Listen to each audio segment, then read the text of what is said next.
Hi friends, నేను మీ శ్రీ అరుణ. ఎలా ఉన్నారు? మీరు బాగున్నారని అనుకుంటున్నాను. మీరు బాగుంటే ఇక్కడ నేను బాగున్నట్టే ఫ్రెండ్స్. చూడండి, డే 3 అయితే అడవిలోకి వచ్చాం ఫ్రెండ్స్. ఎప్పుడైతే అడవి నేను చూడలేదు ఫ్రెండ్స్. శ్రీ అరుణ అడవిలోకి వచ్చింది ఫ్రెండ్స్. మా ఫ్రెండ్ అయితే తీసుకొచ్చారు. ఇదిగోండి చూసాము.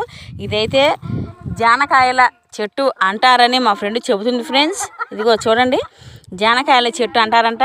ఇది చిన్నగా ఉంది ఫ్రెండ్స్. ఎప్పుడైతే మేమైతే చూడలేదు, మాకైతే ఉండవు ఫ్రెండ్స్. ఇది అడవిలోనే దొరుకుతాయని మా ఫ్రెండ్ చెబుతున్నారు. ఇదిగోండి, ఇదిగో జానకాయల చెట్టు ఇలా ఉంటుందని వాళ్ళు చూపిస్తున్నారు. ఈ జానకాయల చెట్టు మీలో ఎంతమంది చూశారు ఫ్రెండ్స్? చూసినట్టయితే కామెంట్ బాక్స్లో కామెంట్ పెట్టండి ఫ్రెండ్స్. జానకాయల చెట్టు చూసి నేను ఎంతో సంతోషించాను ఫ్రెండ్స్. అవి మన ఏరియాలో కానీ మన లొకాలిటీలో కానీ కనపడని